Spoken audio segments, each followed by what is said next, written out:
नमस्कार मित्रांनो, ठरलं तर मग या सिरियलमध्ये काय घडले आपण ते बघणार आहोत. सायली अर्जुनवर रुचलेली असते कारण तिने तिला विचारलेल्या प्रश्नाचं उत्तर दिलेलं असतं. दोघे गाडीत बसतात पण दोघे एकमेकांशी बोलत नसतात. शेवटी वेगवेगळे रोमॅन्टिक मराठी गाणे ऐकून ते एकमेकाला मनवतात आणि त्यानंतर सायली स्वतः गाणे म्हणू लागते. हे पाहून अर्जुनला खूप आनंद होतो. इकडे प्रतापराव, कल्पना आणि पूर्णाजी खूप छान अशा गमतीदार गोष्टी सांगत असतात आणि खूप हसत असतात कारण सायलीचा प्लॅन सक्सेस झालेला असतो. असं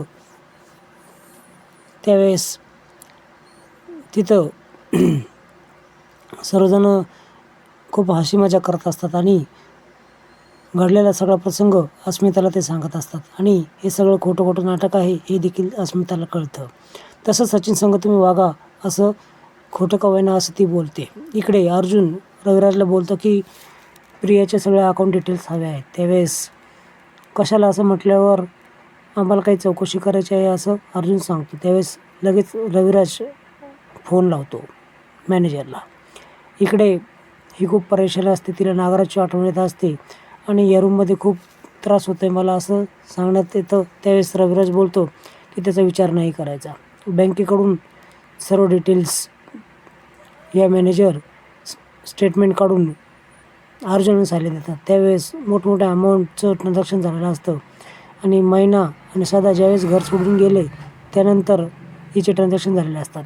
तर सायली आलेली हे सर्व मैना सांगत असते प्रियाला. प्रिया बोलते तुम्ही असं खोटं का सांगितलं की कर्ज घेतलं म्हणून.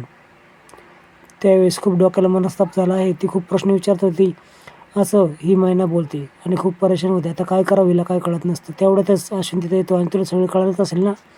त्यावेळेस हा बोलतो. खरं तर तिची खूप धांदळ उडालेली असते.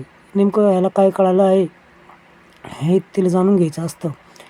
खूप गडबड झालेली असते. त्यावेळेस हा बोलतो की एका पेशंटने माझ्या खिशातून पैसे चोरले आणि कारण सांगितलं तर औषधासाठी असं बोलण्यात आलं. इकडे डायनिंग टेबलवर कोणीच जेवायला सचिनला वाटत नसतं. त्यावेळेस सचिनला खूप अपमानित वाटत असतं. अस्मिता बोलून देखील दाखवते. त्यावेळेस कुणीच काय बोलत नाही. सगळ्या नवऱ्याच्या हौशी हे बायकोने बघायचे असतात असं पूर्णाजी बोलते. शेवटी पूर्णाजी खूप छान देखील बोलते की बाहेरचं पंच पकवान भेटत असेल तर घरातलं गोड कसं लागेल कारण तो जेवण सोडून गेलेला असतो. ते डिस्कशन करत असतात की त्या मैनाने फोन करून प्रियाला सांगितलं देखील असेल आणि नक्कीच वेगळा ड्रामा करेल. घरी येऊन बघतात तर काही भिक्षुक लोक हिच्याकडून पैसे घेत असतात. पैसे आज मी देणार नाही तर अश्विन देणार आहे असं ती खोटं सांगते. चॅरिटी करत आहे असं सांगत असते.